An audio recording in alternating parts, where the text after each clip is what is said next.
Assalamualaikum warahmatullahi wabarakatuh. Selamat datang di Partai Gelombang Rakyat Indonesia. Partai ini ditakdirkan lahir di tengah krisis global berlarut akibat pandemi COVID-19. Tapi kami justru datang berbagi mimpi besar menjadikan Indonesia sebagai 5 besar dunia. Itu adalah perwujudan dari amanat para pendiri bangsa untuk ikut serta melaksanakan ketertiban dunia. Kami yakin mimpi besar itu akan menjadi sumber energi kolektif kita sebagai bangsa untuk mengejar ketertinggalan dan menutup jurang yang menganga lebar antara potensi yang sangat besar dengan pencapaian yang sangat kecil. Langit kita terlalu tinggi, tapi kita terbang terlalu rendah. Berapa jarak antara mimpi besar itu dengan realitas kita hari ini? Untuk menempuh jarak itulah, kita harus merumuskan arah baru Indonesia sebagai peta jalan masa depan, mengkonsolidasi seluruh potensi kita dalam semangat kolaborasi, dan meledakkan kemampuan inovasi kita untuk menemukan terobosan-terobosan besar baru. Sebagai partai yang berasas Pancasila, kami mengajak seluruh rakyat Indonesia untuk bergabung bersama Partai Gelombang Rakyat Indonesia atau Partai Gelora Indonesia untuk menciptakan gelombang sejarah baru menuju 5 besar dunia. Wassalamualaikum warahmatullahi wabarakatuh. Saya Anies Mata, Ketua Umum Partai Gelombang Rakyat Indonesia.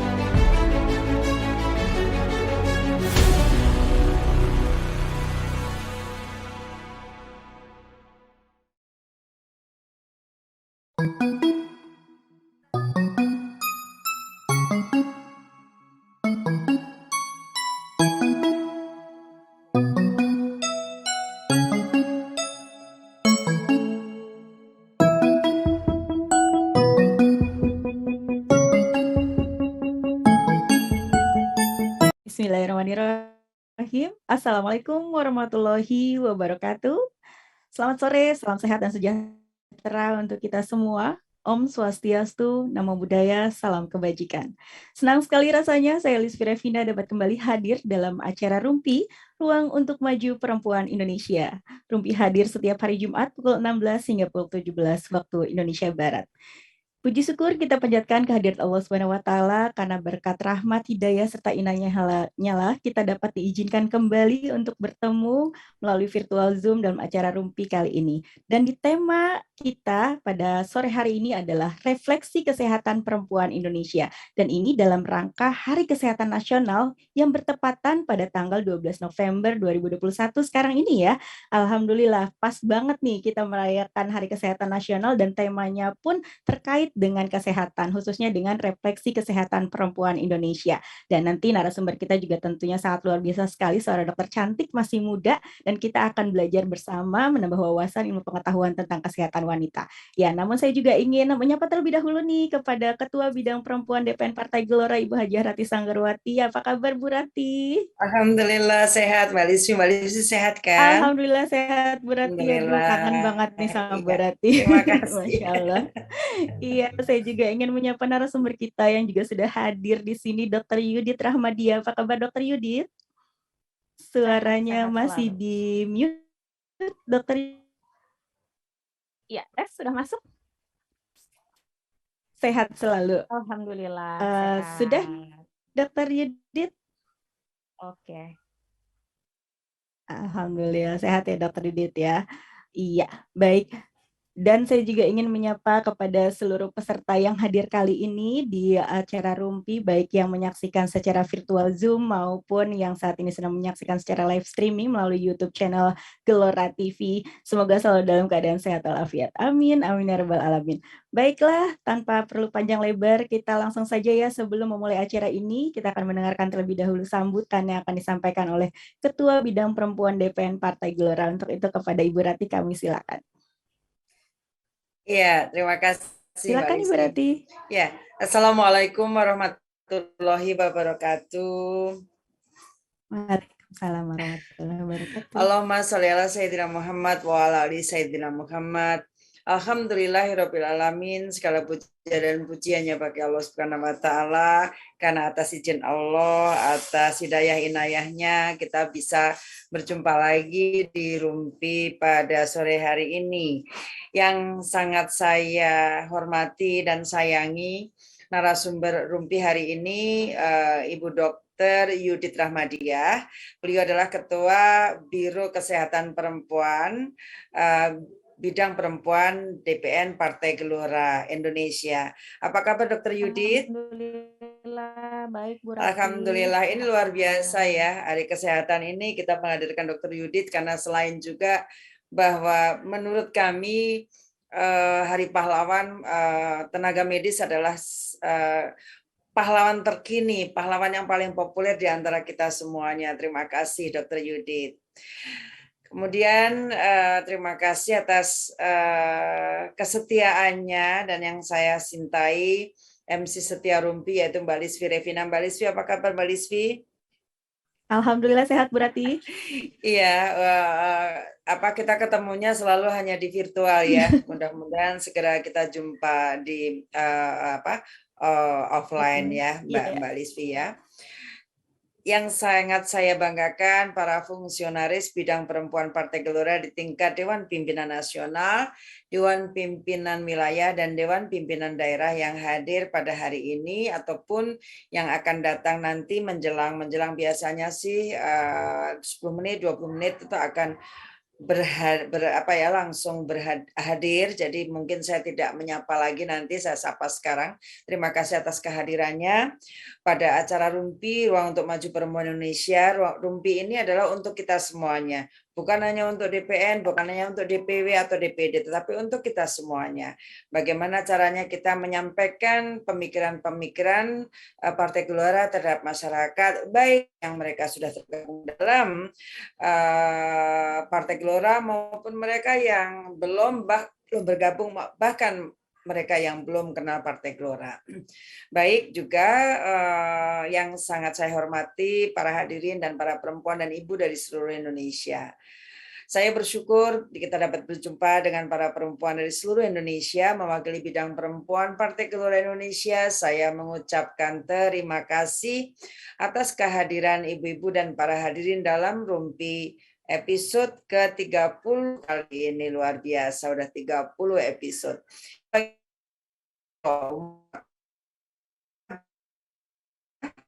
Gelora dengan usia saat ini menginjak 2 tahun adalah masanya kita meniupkan angin keyakinan dan harapan agar dapat menciptakan gelombang perubahan besar. Program Rumpi ini menjadi salah satu wadah kita untuk menebarkan keyakinan dan harapan itu. Kepada para perempuan di seluruh pelosok Indonesia, harapan saya tentu saja Rumpi bisa menyentuh para perempuan dari seluruh kalangan di semua daerah. Sehingga saya sangat mengharapkan kolaborasi dari semua fungsionaris untuk mengajak sebanyak-banyaknya perempuan menyaksikan acara Rumpi setiap minggunya. Ibu-ibu dan seluruh hadirin yang saya banggakan, hari ini tanggal 12 November seperti yang disampaikan oleh MC kita Mbak Lisvi Revina, hari ini bertepatan dengan momentum Hari Kesehatan Nasional. Karena itulah tema Rumpi hari ini mengangkat topik refleksi kesehatan perempuan Indonesia. Kesehatan merupakan hak asasi manusia yang menjadi isu krusial, termasuk bagi perempuan. Berdasarkan data WHO, ancaman kesehatan yang rentan dialami kaum perempuan yaitu kanker, dan yang paling banyak adalah kanker payudara dan kanker serviks. Angka global menunjukkan setiap tahun ada sekitar 500.000 wanita meninggal akibat kanker serviks, dan 500.000 lainnya meninggal karena kanker payudara. Sebagian besar kematian terjadi di negara berpenghasilan rendah dan menengah dengan sistem screening, pencegahan, dan pengobatan yang kurang memadai. Karena itulah mendeteksi kanker sejak dini adalah salah satu kunci agar perempuan tetap bisa hidup dengan sehat. Hal lain yang perlu disoroti adalah kesehatan reproduksi dan Kesehatan Ibu. Data Kementerian Kesehatan tahun 2015, 6 tahun yang lalu menunjukkan angka kematian ibu di Indonesia masih cukup tinggi. Dari 100.000 kelahiran hidup, sekitar 305 diantaranya berakhir dengan kematian sang ibu. Data Kementerian Kesehatan tahun 2017 juga memperlihatkan jumlah penderita AIDS tertinggi adalah ibu rumah tangga sebanyak 14.721 jiwa. Oh, banyak sekali ya. Masalah ini juga berakar pada kesadaran perempuan untuk menjaga kesehatannya. Dan saat ini sudah ada peningkatan dalam fasilitas kesehatan di negara kita. Dan perempuan bisa mendapatkan perawatan kesehatan dengan sangat mudah. Namun, minimnya kesadaran tentang pentingnya menjaga kesehatan kadang membuat perempuan abai terhadap diri sendiri sehingga masalah-masalah yang sebetulnya bisa dicegah dan diobati sejak awal bisa berdampak fatal bagi kehidupan perempuan. Kemudian aspek kesehatan perempuan yang juga tidak kalah penting adalah kesehatan mental. Sebuah penelitian menunjukkan bahwa perempuan itu lebih rentan mengalami kecemasan dan depresi dibandingkan dengan pria. Fakta-fakta kesehatan ini saya rasa merupakan hal yang perlu dijadikan refleksi bagi kita semua sebagai perempuan. Ibu-ibu dan seluruh hadirin yang saya hargai waktunya, hari ini 12 November juga bertepatan dengan Hari Ayah Sedunia. Ketika kita berbicara tentang kesehatan perempuan, tentunya tidak terlepas juga dari peran laki-laki atau ayah sebagai partner dan pemerhati kesehatan perempuan dalam keluarga. Kesehatan fisik dan mental ayah juga berpengaruh terhadap kesehatan mental istri dan anak-anaknya. Oleh karena itu, isu kesehatan perempuan menurut saya tidak hanya menjadi tanggung jawab perempuan saja, tetapi juga ada peran laki-laki atau ayah dalam keluarga. Para ayah juga harus punya kesadaran untuk menjaga kesehatan keluarganya dan perlu memiliki wawasan mengenai masalah kesehatan yang rentan dialami oleh para perempuan, oleh para istri. Sebagai penutup, saya mengharapkan dari diskusi kita pada Rumpi kali ini bisa membawa wawasan mengenai isu krusial dalam kesehatan perempuan. Partai Gelora memiliki concern yang luar biasa terhadap masalah kesehatan sebagai salah satu pilar pembentukan bangsa yang maju dan tangguh. Kesehatan perempuan perlu menjadi salah satu isu yang kita pikirkan solusinya bersama menuju Indonesia, kekuatan kelima besar dunia. Perempuan Gelora, perempuan berdaya, perempuan Gelora, perempuan terdepan. Wassalamualaikum warahmatullahi wabarakatuh. Salam Gelora. Waalaikumsalam warahmatullahi wabarakatuh. Salam Gelora juga Ibu Rati, Masya Allah. Selalu menggelora nih kalau tiap ikut acara Rumpi gitu, seru banget. Tema-temanya juga luar biasa. Baik, terima kasih Bu. Baiklah para hadirin sekalian, kita langsung saja akan memasuki acara sharing session dari narasumber kita dengan tema refleksi kesehatan perempuan Indonesia. Seperti yang kita ketahui bersama bahwa kesehatan itu sangat penting ya, sangat utama sekali dan berharga untuk kita semua, baik dalam kehidupan manusia, karena kesehatan berhubungan dengan semua segi kehidupan, baik itu mental, fisik maupun spiritual. Dan seperti yang tadi dikatakan oleh Bu Ratih ya, bahwa kesehatan perempuan ini juga perlu diperhatikan gitu. Bagaimana kita mencegah gitu kan, daripada mengobati lebih baik kita mencegah dulu gitu, daripada nanti kita penyakitnya makin bertambah atau segala macam. Kita hari ini nih akan mendapatkan ilmu dan wawasan dari dokter cantik yang luar biasa, Dr. Yudit Rahmadiah. Beliau adalah Kabiro Kesehatan Perempuan DPN Partai Gelora Indonesia dan beliau juga adalah lulusan Fakultas Kedokteran IARSI, kemudian melanjutkan S2-nya Magister of Public Health di Universitas Indonesia sampai sekarang masih berjalan ya dokter ya. Baik, langsung saja kita akan mendengarkan sharing session dari beliau. Silakan Dr. Yudit. Halo, apa kabar Dr. Yudit? Masya Allah. Saya ingin mengucapkan selamat Hari Kesehatan Nasional dulu nih untuk Dr. Yudit yang luar biasa. Iya, sama-sama Mbak Lisfi juga kan sama-sama tenaga kesehatan Iya. kita ya. Iya, betul Sehat-sehat sekali, ya, Mbak Mbak Yudi. Listi ya. Alhamdulillah sehat, Mbak Yudi. Luar Terima biasa kasih nih loh ya. atas waktunya nih Walau untuk bisa sharing jam session di terbangnya Rumput. tinggi, Mbak Listi ini sehat terus nih. Hebat ya. Iya, siap Mbak Yudit. Silakan Dokter Yudit untuk menampilkan materinya. Bismillahirrahmanirrahim. Assalamualaikum warahmatullahi wabarakatuh. Waalaikumsalam. Selamat sore para sahabat perempuan Gelora dimanapun berada. Mudah-mudahan semua dalam keadaan sehat walafiat. Ini suara saya jelas ya, soalnya di sini hujan nih, biasanya agak memantul nih Jelas sinyalnya. sekali Dokter Yudit. Oke, siap. Alhamdulillah. Ya, senang sekali saya pada sore hari ini berkesempatan untuk memberikan sedikit paparan ya, sharing session.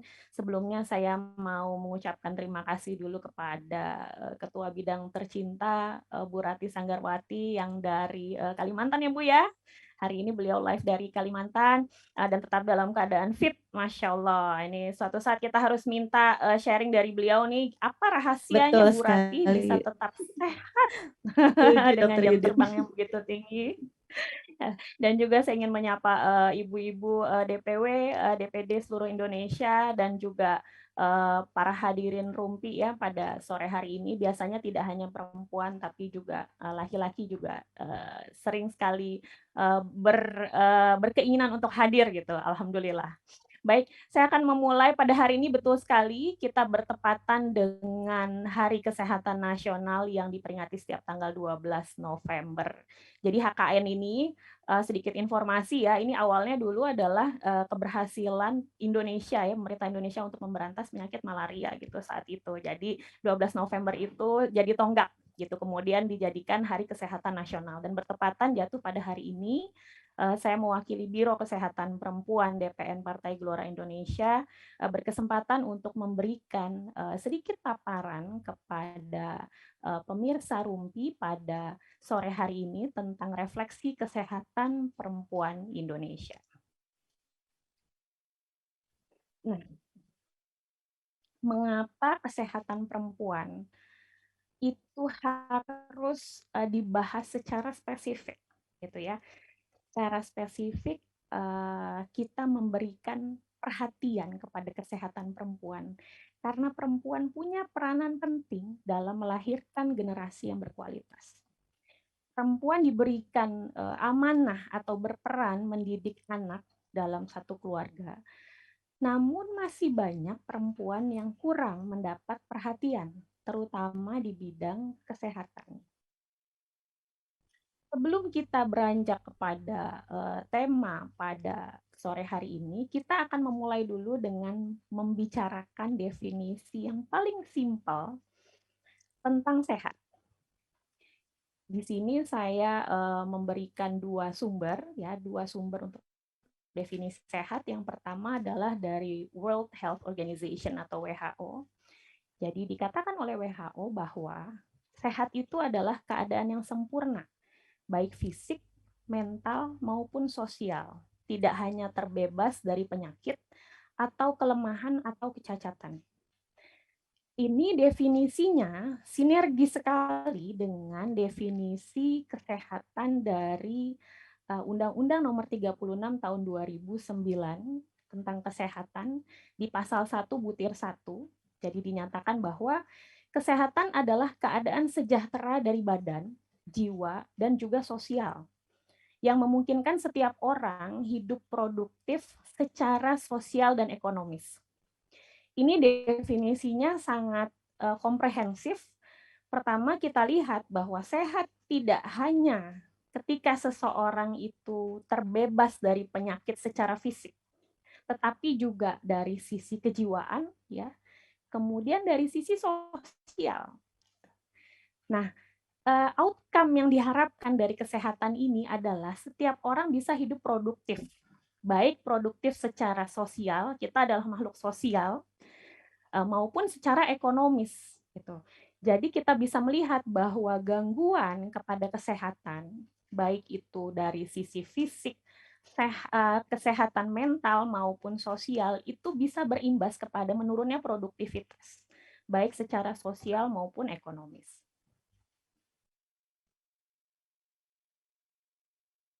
Ya, di sini kita akan masuk kepada pembagian perempuan, ya, pengkategorian perempuan berdasarkan usia. Kenapa kita harus membagi seperti ini? Karena nanti di slide-slide berikutnya, paparannya kita akan berbicara tentang tantangan kesehatan yang dihadapi oleh perempuan berdasarkan kategorisasi usia ini. Di sini kita lihat bahwa dari 0 sampai 5 tahun itu balita, kemudian 6 sampai 11 tahun disebut sebagai kanak-kanak. Kemudian remaja dibagi menjadi 2 fase, ada remaja awal dan remaja akhir. Dewasa juga ada 2 fase, lansia pun ada 2 fase, dan terakhir di atas 65 tahun dikatakan sebagai atau disebut sebagai manula. Ya, di sini saya ambil sumbernya dari Kementerian Kesehatan Republik Indonesia. Kita masuk kepada refleksi pertama terkait dengan kesehatan perempuan. Ketika kita bicara tentang kehidupan manusia, tentunya sebetulnya tidak dimulai pada saat ketika manusia tersebut dilahirkan. Tetapi kehidupan seorang manusia itu dimulai pada saat dia masih berada di dalam kandungan. Jadi ketika masih berada di dalam kandungan itulah sebetulnya kehidupan manusia sudah dimulai. Tadi sudah sempat dipaparkan oleh Bu Rati bahwa angka kematian ibu di Indonesia itu masih sangat tinggi, 305 kematian per 100.000 kelahiran hidup berdasarkan survei SUPAS pada tahun 2015. Artinya, dari 328 orang ibu hamil, 1 orang diantaranya wafat dalam rentang waktu 42 hari sesudah persalinan. Jadi di sini dihitungnya angka kematian ibu itu bukan meninggal pada saat persalinan saja, tetapi juga dihitung masa nifasnya. Ini angkanya masih cukup tinggi, jadi di Asia Tenggara itu tahun 2013 itu masih peringkat kedua tertinggi untuk angka kematian ibu di Indonesia. Kemudian kita masuk pada angka kematian bayi. Angka kematian ibu masih tinggi, ternyata angka kematian bayi pun masih sangat besar. Angka kematian bayi di Indonesia itu adalah 24 per 1.000 kelahiran hidup. Ini berdasarkan SDKI pada tahun 2017. Artinya dari 42 bayi yang dilahirkan pada periode yang sama, jadi kalau ada 42 bayi lahir dalam satu waktu, 1 di antara 42 bayi tersebut wafat sebelum mencapai usia 1 tahun. Kenapa bisa terjadi tingginya angka kematian ibu dan kematian bayi?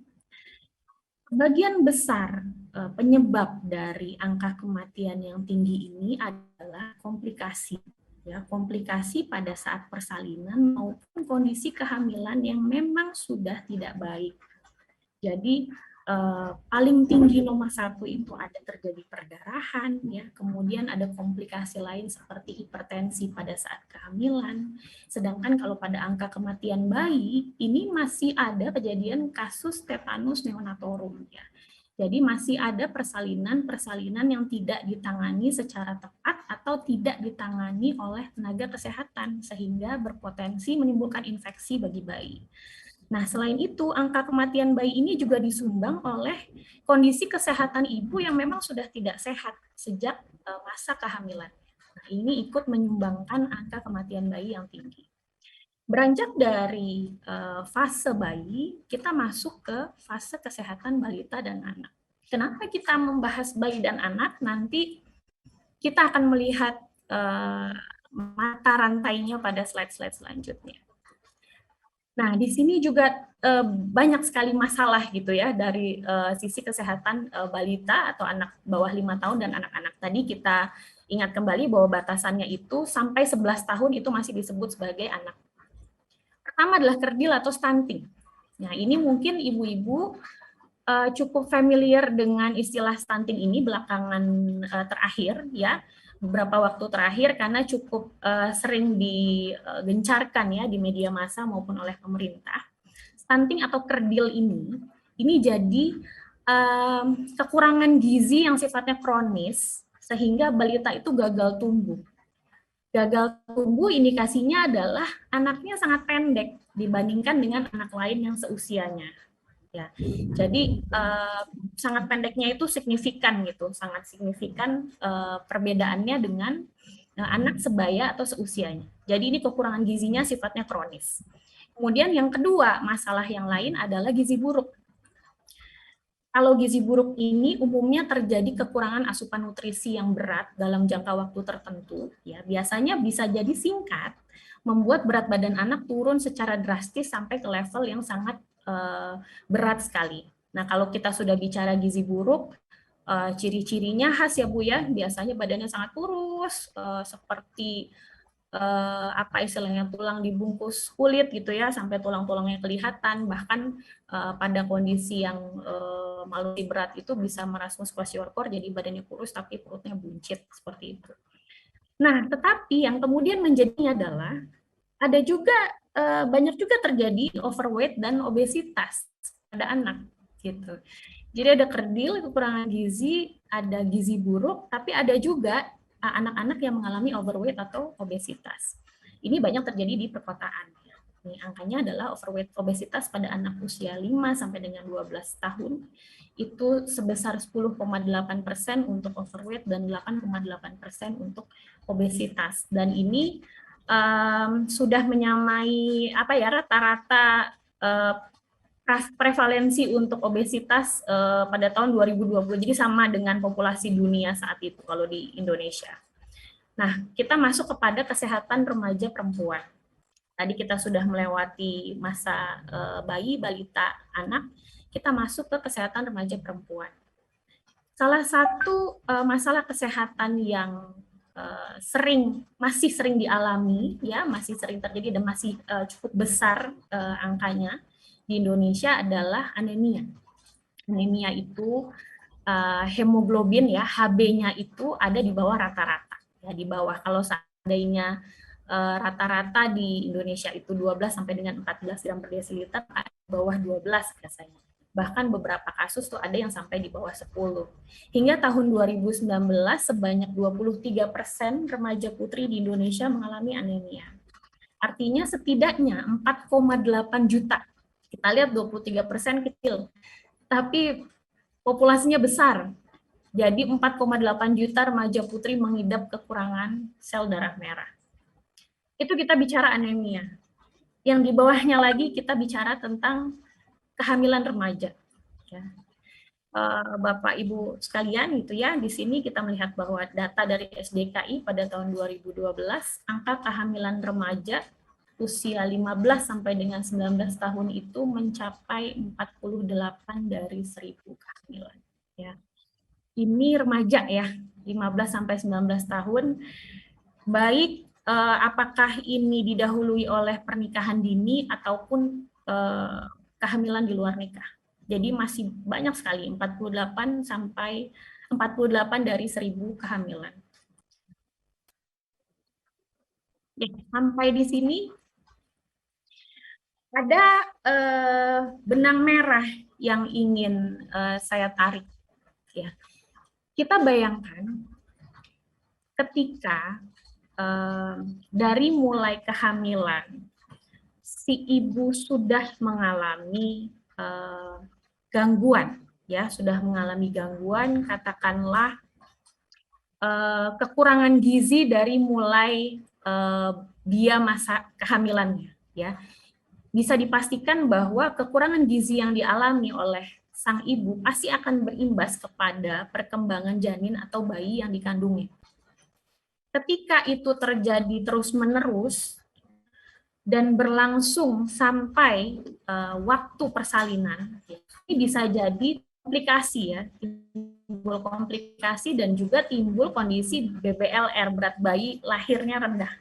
Sesudah itu bisa diikuti masalah yang lain seperti akhirnya 2 tahun awal kehidupan anak kekurangan gizi secara kronis itu masih terjadi, akhirnya terjadi stunting. Ya, jadi mulai dari kehamilan ibunya sudah bermasalah, gizinya kurang, kemudian anaknya kekurangan gizinya tidak bisa ditanggulangi sampai dengan dia usia 2 tahun, anak kecilnya, balitanya, sehingga terjadi stunting. Sesudah stunting pertumbuhannya terhambat. Ketika terjadi stunting, ibu-ibu, itu pubertas bisa terlambat, ya. Jadi terlambat pubertas dan tumbuh kembang si anak pun akan menjadi terganggu, ya. Kemudian kita bayangkan anaknya perempuan misalkan, dia sudah stunting, dia dari dikandung oleh ibunya juga sudah mengalami kekurangan gizi, kemudian dia mengalami stunting, sesudah dewasa akhirnya dia mengalami anemia karena dia kekurangan gizi, kemudian dia hamil. Ya, si anak ini yang tadi dia dari kecil stunting, dia hamil dalam kondisi anemia. Ya.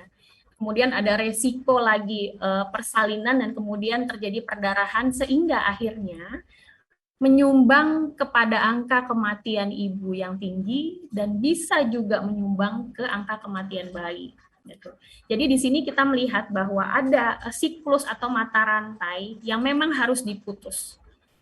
Belum lagi ketika kita bicara tentang kehamilan remaja, ya, jadi unwanted pregnancy ini kan juga banyak masalah gitu, karena ya mereka tidak siap gitu, mereka tidak siap untuk hamil baik dari sisi fisik maupun psikologis gitu ya, sehingga bayi yang dikandung pun tidak akan mendapat kecukupan nutrisi yang seharusnya gitu, sehingga kembali lagi akhirnya kita berputar pada siklus seperti seperti rantai atau siklus yang tidak berhenti. Ya, beranjak kepada bahasan kesehatan perempuan dewasa. Ya, tadi sudah disebutkan oleh Bu Ratih ada kanker. Ya, kanker pada perempuan paling tinggi itu adalah kanker payudara. Jadi angka kejadian atau prevalensi kanker payudara itu ada sekitar 40 per 100.000 orang, 40 mengalami kanker payudara. Kemudian di peringkat kedua diikuti dengan kanker leher rahim, ya, yaitu 17 per 100.000. Ini data tahun 2012. Nah, kanker payudara dan serviks ini memang biasanya banyak terjadi pada sudah mulai usia produktif, jadi perempuan dewasa. Walaupun cikal bakalnya bisa jadi sudah ada sebelumnya. Kita bisa bicara tentang masalah genetik, ya, kemudian gaya hidup, ya, lifestyle dan sebagainya. Dan tadi yang juga sudah sempat disebut oleh Bu Ratih gitu, bahwa angka HIV/AIDS pun meningkat. Jumlah infeksi HIV/AIDS di Indonesia per Juni 2019 mencapai 349.882 orang. Dan dalam data yang dirilis oleh Kemenkes RI pada tahun 2017, lebih dari 14.000 penderita HIV/AIDS adalah ibu rumah tangga. Beranjak kepada kesehatan lansia, ya, kita sudah bicara tentang balita, anak, remaja, dewasa. Sekarang bagaimana kesehatan perempuan ketika sudah memasuki usia lanjut? Ibu-ibu yang biasanya sudah mendekati usia 50 tahun, ya, itu sudah mulai mengalami gejala-gejala biasanya. Nah, menopause itu terjadi sebetulnya itu alami ya Bu ya, terjadi secara alami pada wanita rata-rata di usia 49 sampai 52 tahun. Jadi pada saat menopause itu indung telur perempuan ya sudah tidak lagi menghasilkan sel telur. Jadi berhenti produksinya karena sudah habis sel telurnya sehingga terjadilah menopause dan tidak lagi mengalami menstruasi. Umumnya keluhan-keluhan mulai timbul pada masa menopause ini seperti defisit hormon, osteoporosis, gangguan psikologi ya, gangguan mental dan sebagainya. Tetapi sebetulnya keluhan-keluhan ini bisa diminimalisir apabila sudah memiliki pola atau gaya hidup yang baik sebelum terjadi menopause. Ya, ini secara spesifik kita akan melihat overview bagaimana sih kesehatan perempuan selama masa PPKM atau pandemi ya. Selama masa pandemi ini kita merasakan bahwa selama 2 tahun kita nggak bisa kemana-mana, ya 2 tahun kita hanya di rumah saja. Hampir seluruh aktivitas inti kita lakukan di rumah, bahkan yang bekerja pun bekerja dari rumah, yang sekolah pun sekolah dari rumah. Bagaimana kesehatan perempuan selama masa PPKM atau pandemi? Ini di luar kita bicara COVID-19 itu sendiri. kita akan melihat nomor satu yang kemudian banyak dibahas adalah kesehatan mental. Selama masa pandemi, perempuan rentan mengalami beban ganda. Kita bayangkan aktivitas yang semula bisa dilakukan di luar, ada aktivitas sosial, kemudian semuanya harus ditarik ke rumah, anak-anak sekolah di rumah gitu ya, kemudian para suami pun bekerja dari rumah, belum lagi ketika istrinya sendiri pun bekerja gitu. Nah, beban ganda ini dan kemudian ya kita memahami bahwa kultur di negara kita ini masih patrilineal gitu ya. Jadi perempuan lebih banyak memang menanggung beban domestik gitu ketimbang berbagi peran gitu ya. Jadi akhirnya mengalami beban ganda dan ini beresiko untuk meningkatkan gangguan kesehatan mental pada perempuan selama masa PPKM. Kemudian kedua, defisiensi vitamin D. Vitamin D itu sinar matahari itu mengandung UV yang dimana UV itu bisa mengaktifasi previtamin D yang ada di dalam tubuh ya, di permukaan kulit. Jadi diaktifasi oleh sinar UV. Ketika kita banyak berada di rumah, otomatis paparan sinar matahari kepada tubuh kita pun berkurang. Nah, sehingga terjadi resiko ya defisiensi vitamin D karena minimnya paparan sinar matahari selama masa PPKM ketat. Yang terakhir nih yang kemudian banyak dikeluhkan ya oleh ibu-ibu adalah overweight dan obesitas gitu, karena rata-rata aktivitas fisik selama masa pandemi itu lebih banyak dilakukan seputar rumah dan tidak banyak gitu ya, sehingga akhirnya kalorinya menumpuk tetapi dia tidak terbuang seperti biasanya. Banyak sekali keluhan berat badan meningkat atau bahkan sampai kepada obesitas selama masa pandemi. Ya, itu adalah perjalanan ya, refleksi kesehatan perempuan. Mulai dari ketika dia berada di dalam kandungan, dilahirkan, masa balita, anak, remaja, dewasa, hingga lansia. Dan kemudian kita bicara tentang bagaimana kesehatan perempuan di masa pandemi. Sekarang kita akan merefleksikan kepada kita sendiri sebagai perempuan. Apa sebetulnya peran perempuan untuk kesehatan perempuan? Karena kita akan berbicara tentang what are we going to do next, gitu ya. Ketika kita sudah mengetahui tentang kesehatan perempuan, apa sih yang kita bisa lakukan dari perempuan untuk perempuan? Ibu-ibu dan bapak-bapak sekalian, ketika kita bicara tentang kesehatan, ya, kita berbicara tentang satu hal menyeluruh, holistik yang tidak bisa hanya kita ambil dari satu episode saja. Jadi kita bicara tentang sebuah siklus yang harus kita lakukan secara terus-menerus dan kita harus merubah habit atau perilaku kita untuk menjadi lebih sehat. Ketika kita sudah mengetahui bahwa di masing-masing fase usia atau fase kehidupan perempuan itu ada resiko penyakit atau gangguan kesehatan yang mengancam, maka yang bisa kita lakukan saat ini adalah melakukan pencegahan. Sebagai contoh saya sudah ada di usia dewasa akhir sekarang, ya, sehingga resiko yang akan saya hadapi ke depan adalah ada resiko seperti tadi ya, dari sisi statistik, ada kanker serviks, ada kanker payudara, kemudian juga ada resiko nanti ke depannya saya akan menghadapi masa menopause, premenopause, dan sebagainya. Yang bisa dilakukan adalah mencari tahu. Kita akan mencari pengetahuan yang sebanyak-banyaknya, seperti apa sih kanker serviks itu, kemudian kanker payudara itu seperti apa, faktor-faktor yang bisa mencetuskan itu apa saja, gitu ya. Kalau kita bicara tentang kanker, ada genetik juga yang berperan, sehingga ketika ibu-ibu semua memiliki anggota keluarga yang punya riwayat kanker, ya, terutama keluarga dekat yang memang secara langsung ada hubungan darah dengan kita, maka risiko untuk mendapatkan kanker yang sama itu lebih besar ketimbang yang tidak punya faktor genetik. Itu sudah ada satu poin. Sehingga yang harus dilakukan selanjutnya adalah modifikasi gaya hidup. Karena kanker ini, ketika kita bicara tentang penyakit yang non infeksi ya, kalau penyakit infeksi itu kan penyebabnya jelas, misalkan COVID-19 penyebabnya adalah coronavirus. Tapi kalau kita bicara tentang penyakit yang bukan asalnya dari infeksi virus atau kuman, penyebabnya biasanya multifaktorial, jadi tidak hanya satu. Jadi kita harus punya pemahaman tentang seberapa besar sih resiko kita untuk kena penyakit itu. Contoh tadi kita kembali lagi ke kanker. Apabila kita punya anggota keluarga yang menderita kanker, artinya resiko kita untuk terkena kanker yang sama, ya apakah serviks atau payudara, itu menjadi lebih besar ketimbang yang tidak memiliki riwayat dalam keluarga. Kalau kita sudah tahu itu, artinya yang harus kita lakukan selanjutnya adalah memodifikasi gaya hidup.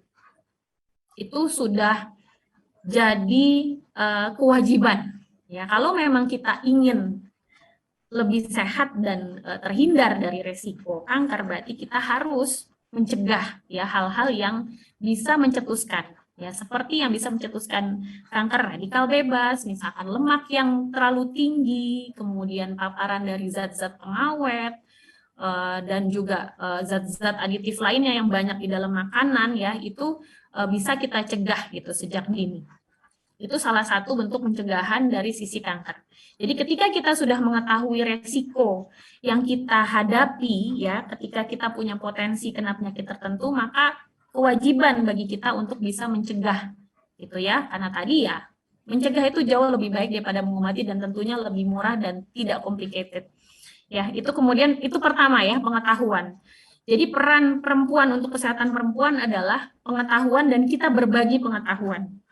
Jadi apa yang kita dapatkan ketika kita punya pengetahuan, jangan sampai pengetahuan itu berhenti di kita. Ya, kita juga harus menyebarkan ya, menyebarluaskan pengetahuan tersebut kepada orang lain. Sebagai contoh yang kita lakukan di RUMPI, ya ini juga bagaimana kita bisa menyebarluaskan pengetahuan yang bermanfaat untuk perempuan-perempuan Indonesia dimanapun berada. Sesudah pengetahuan, ya akan timbul kesadaran. Kita udah tahu nih, jadi kita punya kesadaran lebih untuk bisa mencegah, penyakit yang beresiko, ya, yang kita punya resiko untuk terkena penyakit tersebut. Karena kita sudah tahu. Kalau kita nggak tahu, biasanya kita jadi nggak sadar, kita jadi nggak aware. Tapi dengan kita tahu, kita akan jauh lebih aware, lebih sadar, dan kita lebih punya keinginan untuk mencegah. Sesudah itu yang bisa kita lakukan adalah pemberdayaan. Yang dimaksud di sini adalah, kalau tadi kita bicara tentang angka kematian ibu, ya angka kematian ibu, ada hal yang menarik sebetulnya. Dalam penelitian yang saya baca ya, kemudian dipublikasikan atau dipublish oleh Kemenkes itu, bahwa salah satu penyebab angka kematian ibu tinggi itu juga karena kurangnya partisipasi perempuan dalam memutuskan, ya, apakah mereka bersalin di tenaga kesehatan atau tidak. Kapan mereka harus, ini merupakan tanda bahaya dan mereka harus dibawa ke fasilitas kesehatan terdekat. Sampai kapan mereka harus memeriksakan kehamilannya secara rutin. Jadi perempuan itu ternyata masih belum leluasa dalam memutuskan sendiri, ya, terkait dengan kehamilannya. Nah, ini mungkin tidak terjadi di perkotaan, tapi terjadi di daerah-daerah, di wilayah-wilayah gitu ya. Jadi akhirnya masihlah ketemu persalinan yang tidak ditangani oleh nakes dan sebagainya. Nah, sehingga salah satunya ketika kita sudah memberikan pengetahuan, harapannya adalah para perempuan ini bisa lebih waspada pada saat mereka hamil, ya. Jadi lebih punya pengetahuan untuk menentukan hal mana yang berbahaya dan hal mana yang baik gitu bagi mereka. Nah, kemudian yang terakhir adalah saling mendukung, ya. Apa yang bisa kita lakukan untuk membantu, ya kita lakukan gitu. Jadi ini peran perempuan untuk kesehatan perempuan. Jadi ini merupakan pekerjaan rumah bagi kita bersama, ya, sesudah kita merefleksi apa saja sih kesehatan perempuan dan gangguan-gangguan yang bisa terjadi pada perempuan. Ya, ini adalah tujuan akhir dari kita melakukan refleksi bahwa perempuan Indonesia yang memiliki pengetahuan tentang sehat pasti akan berupaya untuk selalu menjaga kesehatan diri sendiri, keluarga, dan juga masyarakatnya. Karena saya yakin secara naluriah perempuan itu memiliki keinginan untuk melindungi, memiliki keinginan supaya orang-orang di sekitarnya lebih sehat, ya, dan juga apalagi kalau bicara tentang anak. Sehingga bisa dipastikan gitu bahwa ketika ada kondisi-kondisi kekurangan gizi dan sebagainya, bisa jadi itu dikarenakan minimnya pengetahuan yang dimiliki oleh perempuan terkait dengan kondisi kehamilannya, persalinannya, dan juga bagaimana cara menentukan kecukupan nutrisi bagi anak di masa tumbuh kembang dan selanjutnya. Ya, dan ini adalah produk dari bidang perempuan DPM Partai Gelora Indonesia, Bidpuan dari seluruh Indonesia ya, bidang perempuan dari seluruh Indonesia. Ada Rumpi yang seperti saat ini kita lakukan virtual talk show atau virtual seminar, dan kemudian yang sudah di-launch pada tanggal 28 Oktober kemarin adalah PT Gelora atau Pintarnya Perempuan Indonesia dengan format yang sama untuk edukasi, tapi ini dilakukan secara offline. Sehingga mudah-mudahan harapannya ya pengetahuan-pengetahuan yang juga diberikan di Rumpi bisa juga diberikan di PP Gelora secara offline, dan mudah-mudahan lebih bisa menjangkau ke seluruh pelosok masyarakat ya, perempuan-perempuan dimanapun berada yang mungkin belum bisa terakses melalui pertemuan-pertemuan virtual seperti Rumpi. Ya, dari saya sekian presentasinya, mungkin kita bisa lanjutkan dengan termin diskusi. Silakan Mbak Lisfi. Baik, terima kasih banyak Dr. Yudit. Masya Allah, hari ini kita dapat ilmu dari Mbak Yudit nih, luar biasa sekali. Bertepatan dengan Hari Kesehatan Nasional, kita juga mendapatkan edukasi langsung dari pakarnya, dari seorang dokter langsung ya Ibu-Ibu sekalian ya. Masya Allah. Baik, langsung saja kita akan buka tanya jawab Dr. Yudit. Baik, kepada para peserta Rumpi, silakan yang ingin bertanya boleh melalui kolom chat atau raise hand. Di unmute suaranya, sudah ada yang ingin bertanya? Oke, di sini sudah ada dari pertanyaannya Ibu Ana Dahyani. Menopause indung telur sudah tidak memproduksi lagi, mulai timbul masalah kesehatan. Tapi ini bisa diminimalisir dengan pola hidup yang sehat sebelum menopause. Selama pandemik, perempuan mengalami masalah psikis, beban ganda, dan ini beresiko mengalami gangguan mental. Ketika banyak di rumah, vitamin D otomatis kurang dan berat badan meningkat. Kemudian peran perempuan untuk kesehatan perempuan sudah tentu mulai dengan pencegahan, mencari tahu tentang penyakit seperti kanker payudara, serviks, dan lain-lain. Apabila ada keturunan yang pernah terkena kanker, biasanya resiko kanker kemungkinan terjadi dan menyebabkan pengetahuan tersebut untuk orang lain. Penelitian salah satu penyebab tingginya kematian seorang ibu karena masih belum leluasa dalam memutuskan sendiri dalam persalinan kelahiran. Untuk itu harus waspada terhadap gangguan-gangguan yang terjadi pada perempuan. Nah, intinya adanya kekurangan gizi pada anak karena kurangnya pengetahuan tentang kesehatan. Oh my God, ini pertanyaannya apakah kanker bisa terjadi tanpa ada gen? Nah, luar biasa ini. Ini sekaligus notulen ya Bu Ana, keren banget nih. Udah luar biasa ya Dokter Yudit ya. Masya Allah. Jawabannya Mantap bisa. Sekali. Iya, bisa terjadi. Kanker bisa terjadi tanpa. Saya langsung jawab nggak apa-apa ya? Nggak apa-apa, langsung jawab aja Bu. Iya, bisa. Kanker bisa terjadi tanpa ada faktor genetik. Karena sekarang ini ya kita bicara tentang lifestyle ya, faktor lifestyle. Ini seperti kadang-kadang lifestyle ini kayak sesuatu yang nyaris nggak bisa kita hindari sih, nyaris tidak bisa kita hindari karena sudah masuk dari semua lini ya kalau untuk makanan ya. Kecuali kita mau balik lagi clean eating gitu, jadi memakan apapun yang tidak ada komponen pengawet, perasa gitu ya. Dan juga yang lain-lain yang sifatnya zat aditif gitu. Jadi hampir sepertinya nih untuk makanan memang kita dapat PR banyak sekali gitu untuk bisa mengembalikan pola makan kita dan juga mengambil sumber-sumber yang tentunya tidak tidak mengandung zat-zat pengawet yang bisa mencetuskan kanker gitu, seperti itu. Jadi jawabannya bisa Bu Ana gitu. Bisa saja terjadi. Iya, ini terkait dengan gaya hidup, kemudian pola makannya juga ya Dokter Yudit ya. Ya, Jadi ya. walaupun tidak ada gen, kita juga bisa terkena kanker kalau seumpamanya pola hidupnya tidak sehat, pola makannya juga berantakan, kemudian tidak pernah olahraga gitu ya Dokter Yudit ya. Ya, ya, Iya, ya. benar Walaupun begitu kata. tetap ya kalau genetik itu akhirnya meningkat faktor resiko kita untuk terkena terpapar atau terkena kanker itu jauh lebih besar ketimbang yang tidak ada faktor genetik seperti Iya, itu. betul sekali. Makanya walaupun misalkan kita tahu nih di keluarga kita ada yang terkena kanker dan lain sebagainya, berarti kita harus bisa mencegahnya ya dok ya. Jangan sampai hal itu terjadi kepada kita ya. Karena dokter Yudi tadi Iya, bilang kan iya, sangat rentan sekali kalau sudah ada gennya gitu ya dok ya. iya, Iya, betul ini sekali. Dokter Yudi tuh lengkap banget ya hari ini memberikan edukasi sekaligus sosialisasi kepada kita semua pada sore hari ini dari mulai kesehatan balita dan anak, kemudian remaja, perempuan dewasa, kesehatan lansia, bahkan sampai kepada peran perempuan untuk kesehatan perempuan. Luar biasa sekali. Ya, boleh silakan para peserta lainnya yang ingin bertanya kepada Dokter Yudi, dipersilakan, masih ada waktu. Oh, ini ada Boleh. yang direct message ke saya nih, jadi saya harus Oh, bacakan baik. juga ya. Silakan.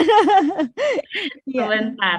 Dari Bu Ferawati, saya ingin menanyakan beliau usia 40 tahun, pasca histerektomi 2/3 bagian rahim dan sel telur sebelah kiri sudah terangkat.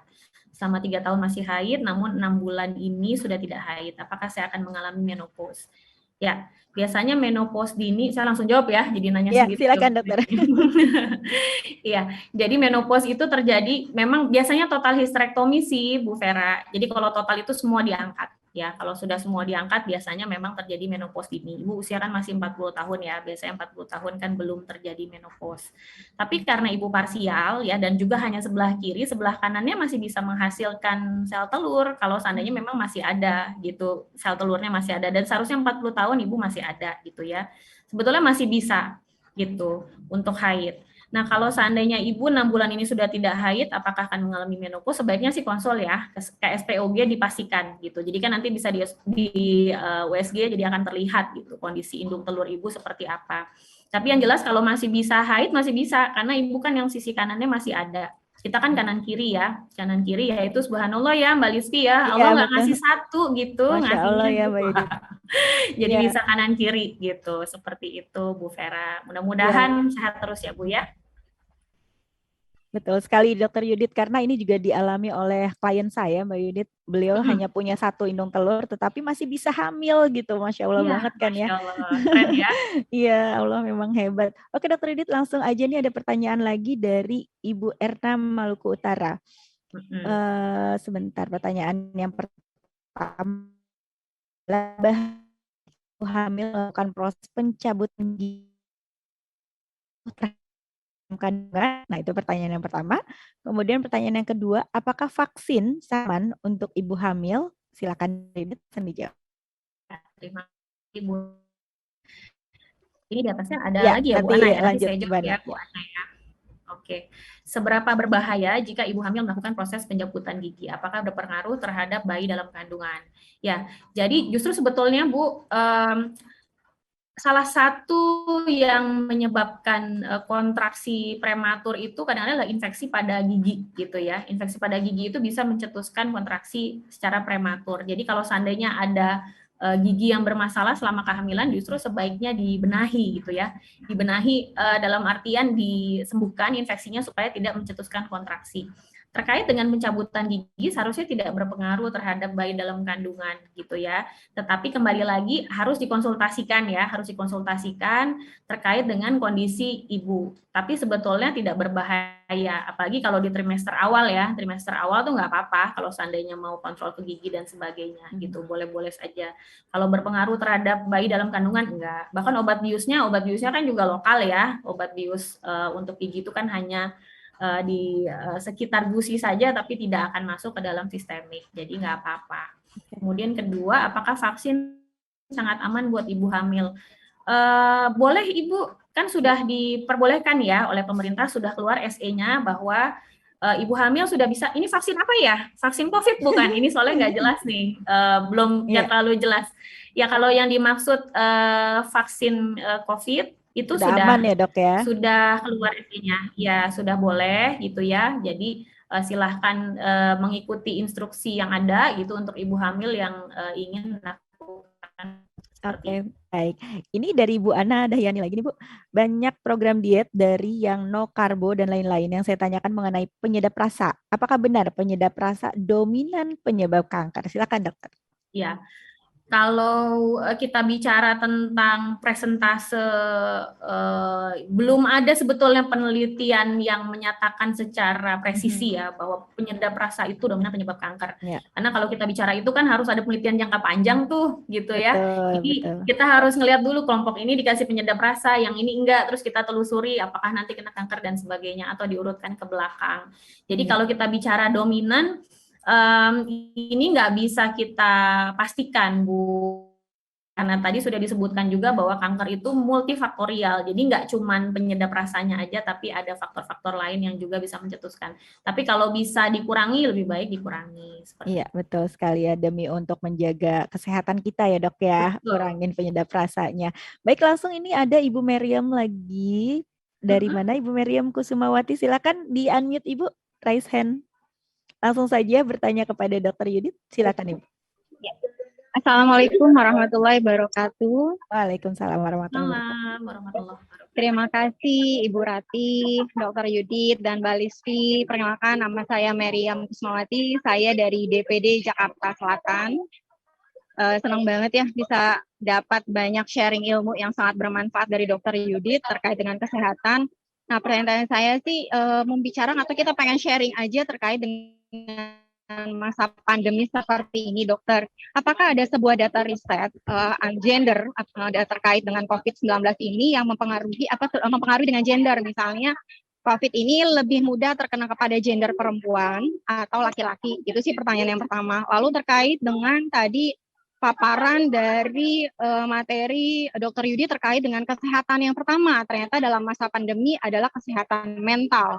Nah, mungkin Dr. Yudi bisa memberikan, khususnya buat ibu-ibu di Rumpi di sini, bagaimana proses healing sendiri untuk kesehatan mental. Apakah kategori kesehatan mental ini kan psikologis ya dok, tidak bisa langsung dilihat dari fisiknya seseorang, tetapi mungkin ada tips and trick dari dokter sendiri terkait dengan healing dari pada setelahnya nih kita udah memasuki masa new normal atau proses beradaptasi dengan masa pandemi seperti ini. Mungkin 2 pertanyaan itu aja yang terkait dengan perempuan.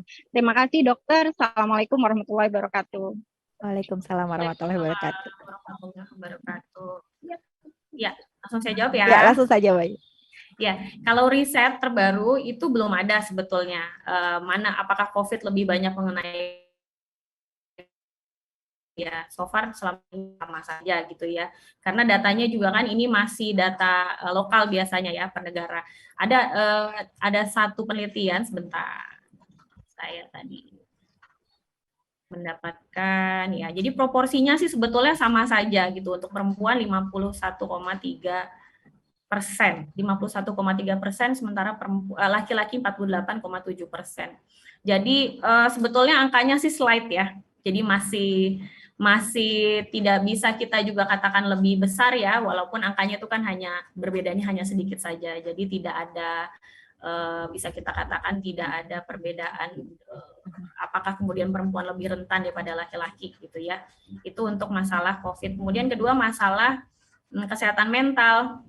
Kesehatan mental itu ada levelnya ya, ada levelnya. Kalau yang kita kemudian pahami saat ini yang banyak terjadi kalau pada saat pandemi ini kan anxiety dan depresi ya. Anxiety itu kan gelisah, kalau depresi itu kan berarti dia fase di mana dia merasakan dirinya tidak berguna, sedih yang berkepanjangan dan sebagainya gitu. Nah, kalau untuk healingnya ya pertama harus dipahami dulu pencetusnya apa gitu ya. Apakah kemudian ada beban yang berat ya, kalau kita bicara kesehatan mental ini kan dia pencetusnya berbeda-beda untuk banyak orang gitu. Apakah kemudian faktornya pencetusnya murni karena biologis ya? Biologis dalam artian kurang kena paparan sinar matahari juga bisa mencetuskan depresi gitu ya, karena kan serotonin levelnya jadi rendah gitu. Kemudian defisiensi vitamin D juga erat kaitannya dengan anxiety. Jadi dalam beberapa penelitian itu defisiensi vitamin D itu mencetuskan terjadinya anxiety, dan itu penelitiannya jauh sebelum COVID sebetulnya terkait dengan defisiensi vitamin D gitu. Jadi pencetusnya harus diketahui dulu gitu. Jadi kalau untuk kalau dari psikolog tuh biasanya kita disuruh journaling kalau memang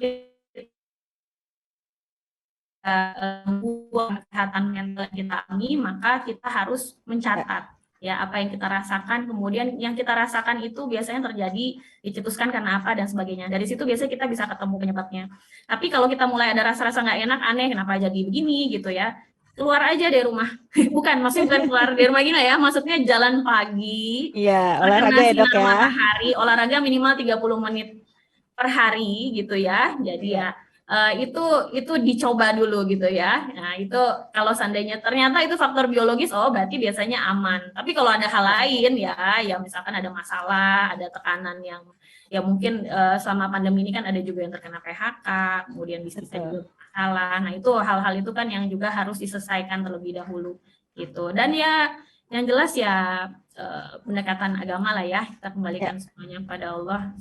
Ya pasti saja sudah ikhtiar ada ya dokter Yudit ya. terbaik ya, yang penting kita mah ikhtiar optimalnya buat sehat ya, selebihnya kita serahkan kepada Allah gitu. Betul sekali, ikhtiar iman maksimal gitu ya, disertai dengan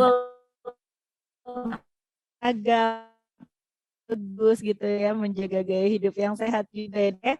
Baik, terima kasih Ibu Meriam sudah memiliki pertanyaannya. Makasih Dokter Yudit. Langsung saja ya dok ya, ini ada pertanyaan lagi di kolom chat dari Ibu Debi Jakarta Timur. Tadi di slide perempuan berdasarkan usia, apakah itu juga berlaku pria atau laki-laki? Maksudnya yang slide perempuan tadi. Ya, berlaku ya dok ya? Bagiannya sama, karena itu dari Kemenkes. Ya, selanjutnya dari Ibu Herniwati. Dok, apakah ciri-ciri menopause itu ditandai dengan haid yang tidak teratur, misalkan 3 bulan sekali atau 4 bulan sekali? Silakan dokter, langsung dijawab saja. Ya, Bu Herni, mungkin lebih baik lagi kalau Bu Herni bisa tambahkan usia ya, dari sisi usia. Usia Bu Herni sudah berapa? Gitu. Biasanya kan kalau rata-rata perempuan Indonesia itu mulai mengalami gejala haid itu antara 45 sampai dengan 46 tahun ya, biasanya sudah mulai ada gejala-gejala premenopause. Tapi memang seperti itu, biasanya kalau sudah mulai ada gejala itu haidnya jadi lebih jarang gitu, yang tadinya teratur sebulan sekali, kemudian jadi 2 bulan sekali, 3 bulan sekali, sampai akhirnya berhenti sama sekali gitu. Gitu ya. Tapi Bu Herni juga dulu usianya, kalau Bu Herni masih usia 35 gitu ya, 36, sebaiknya konsul ya, siapa tahu ada gangguan hormonal atau yang lain gitu. Tapi kalau usianya sekiranya sudah masuk usia premenopause, kemungkinan memang itu gejala menopause. Oke, baik Dokter Yudit, terima kasih, sangat jelas sekali nih dokter penerangannya. Ya. Oke, selanjutnya dari Ibu Yusnaniar. Apa penyebab anak gadis yang tiba-tiba tidak haid, tidak disebabkan pergaulan bebas? Apa itu berbahaya, dok? Silakan dokter, langsung saja. Oke, anak gadis tiba-tiba tidak haid. Saya asumsikan aja usianya usia remaja ya, Bu Yusniar ya. Sebetulnya kalau pada anak gadis yang awal-awal dia baru haid ya, di bawah 15 tahun, itu seringkali dia siklus haidnya juga masih belum teratur ya, kalau yang baru-baru haid ya. Atau ketika dia tahu-tahu dia tadinya haidnya lancar, kemudian tahu-tahu dia berhenti, bisa jadi ada faktor stres ya, ada faktor stres juga. Jadi kalau pada anak gadis yang baru awal-awal dia mengalami haid itu atau baru mengalami pubertas, memang hormonnya masih belum stabil gitu. Jadi belum tentu juga hamil. Tetapi nggak ada salahnya kalau mau konsul ya. Tetapi anak gadis ini, Ibu juga harus pertimbangkan psikologisnya ya Bu ya. Psikologisnya, jangan anak baik-baik nanti kamu hamil ya gitu, nanti kan jadi kasihan gitu ya. Jadi harus ada pendekatan ya, ada pendekatan, kemudian ya diajak kontrol gitu. Atau kemudian dikasih ini dulu, dikasih rentang waktu dulu. Apakah hanya bulan ini, bulan depan gimana ya gitu, atau bulan depan lagi kalau masih belum haid juga sebaiknya dibawa kontrol gitu ke dokter. Seperti itu ya Bu. Baik, terima kasih Dokter Yudit. Dan satu lagi nih dok, dari Ibu Musrianti ya. kita berikhtiar atau trik untuk sehat yang Waduh. holistik? Wah, silakan Dr. Yudit. Sehat yang holistik ya, ikhtiarnya ya Bu. Ya sebetulnya kalau kita mau sehat, itu nomor satu pasti kita harus punya motivasi yang kuat dulu. Betul. Ya. Karena merubah perilaku ya, merubah gaya hidup itu bukan perihal yang mudah. Kita sudah tahu, misalkan contoh ya, kita bicara penyakit DM misalkan diabetes mellitus. Kalau seseorang itu dia secara genetik ada keturunan DM, itu kan resiko untuk dia terkena DM pun meningkat. Tapi tidak juga serta-merta dia jadi mengurangi asupan glukosa atau makanan yang manis atau minuman yang manis gitu ya. Itu juga sesuatu hal yang berat. Jadi nomor satu, Ibu harus ketemu dulu motivasinya. Ya, harus ketemu dulu motivasinya, dan kemudian kita harus berpikir kalau mau berubah menjadi gaya hidup yang lebih holistik, Ibu nggak bisa drastis, jadi harus pelan-pelan. Jadi misalkan yang manis-manis dikurangi dulu ya, makanan minuman manis kita kurangi, kita hilangkan dari menu ya. Minuman manis itu kan kadang-kadang hal yang tidak kita sadari, tapi itu yang menumpuk kalori di dalam tubuh kita. Betul. Itu kita skip ya. Kemudian sesudah itu kita beranjak lagi, gorengan dikurangi ya. Sesudah kita makanan, kemudian kita masuk ke olahraga atau latihan fisik gitu. Jadi kita olahraga itu minimal 30 menit dalam satu hari ya, 30 menit. Itu udah minimal banget latihan fisik yang harus kita lakukan gitu ya, untuk menjaga supaya tubuh kita tetap fit gitu, seperti itu. Jadi itu dari makanan ya, Ibu harus temukan motivasi dulu, kemudian mulai dari hal yang kecil tapi continue bisa Ibu lakukan, seperti mengurangi makanan minuman manis dan juga gorengan. Kemudian yang ketiga adalah konsisten dalam melakukan aktivitas fisik. 30 menit sehari itu harusnya gitu ya. Baik. Gitu. Ya, itu simpel aja Bu, karena kalau kita bicara terlalu berat nanti memulainya juga sulit. Jadi itu saya rasa itu 3 step yang sudah paling mudah lah ya untuk dikerjakan. Ya. Baik, Selebihnya Dokter. silahkan berpraktek. Boleh satu pertanyaan lagi ya Dok ya? Ini Oh karena ya, keterbatasan silakan. waktu. Dari Ibu Rani, Kalimantan Barat. Bagaimana kalau kita tidak haid dikarenakan KB, tapi sudah lepas KB selama 10 bulan, belum juga ada tanda-tanda datang haid? Silakan Dokter, langsung saja dijawab. Ya, terima kasih Bu Rani. Sayangnya ini Ibu nggak menjelaskan jenis KB-nya ya. Kalau yang tidak haid itu biasanya kan suntik atau pil ya, itu biasanya untuk jenis KB-nya. Nah, Bu, memang kalau KB-nya hormonal itu lama. Ibu bisa jadi 2 tahun baru kembali kesuburannya. Gitu. Jadi harus sabar gitu. Iya, jadi bisa jadi suntik 3 bulan. Oh iya, betul tuh Dok, disuntik. Ya, gitu. Apalagi kalau suntiknya itu lama gitu. Bisa jadi Ibu setahun lebih atau bahkan 2 tahun mungkin kesuburannya baru kembali lagi gitu. Jadi memang salah satu efek dari KB hormonal seperti itu. Jadi untuk mengembalikan kesuburannya butuh waktu. Jadi ya ditunggu aja Bu ya, nggak usah dipaksa dengan obat-obatan lain, ya ditunggu saja sampai kesuburannya kembali sambil dijaga makanannya, seperti itu. Oke. Baik, terima kasih banyak Dokter Yudit. Oke Dokter Yudit, karena waktu kita sangat terbatas, kita sudah acara Rumpi sore hari ini, dan silakan Dokter Yudit untuk memberikan closing statement-nya, pesan-pesan yang ingin disampaikan kepada para pemirsa di rumah. Silakan. Iya, ya, perempuan Indonesia dimanapun berada, sebagaimana tadi sudah diberikan ya di epilog di depan gitu, bahwa kita perempuan diberikan amanah yang besar dan juga diberikan peran untuk anak dan juga menjaga keluarga. Oleh karena itu kesehatan kita sebagai perempuan ya itu menjadi investasi jangka panjang bagi kita semua.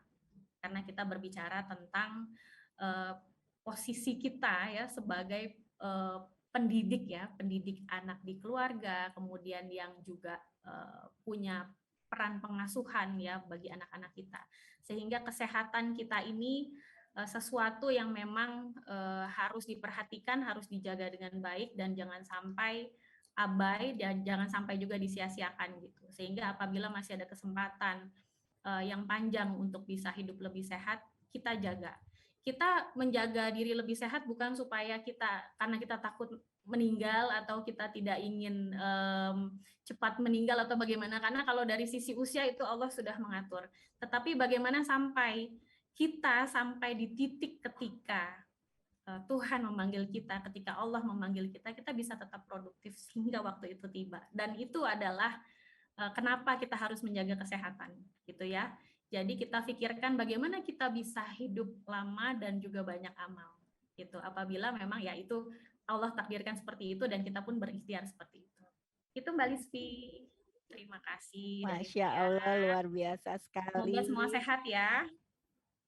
Amin, amin. Terima kasih banyak Dr. Yudit atas ilmu yang sudah disampaikan kepada kita semua sehingga kita hari ini mendapatkan wawasan tentang ilmu pengetahuan kesehatan ya. Seperti yang tadi Dr. Yudit katakan, saya ambil benang merahnya bahwa kita memang wajib memiliki pengetahuan terutama untuk kesehatan, karena apa? Jika kita memiliki pengetahuan maka kita akan sadar dan lebih tahu. Dan jika sudah tahu maka kita akan lebih aware lagi dengan kesehatan kita. Jadi untuk itu kita wajib tahu tentang pengetahuan kesehatan ini gitu ya. Demi untuk menjaga kesehatan keluarga, baik anak-anak, pasangan kita, keluarga kita, dan juga masyarakat Indonesia. Tentunya perempuan yang saling memberdayakan juga ya dok ya, itu juga sangat penting sekali untuk kita tahu gitu ya. Baik, sebelum saya tutup acara ini, marilah kita foto bersama terlebih dahulu.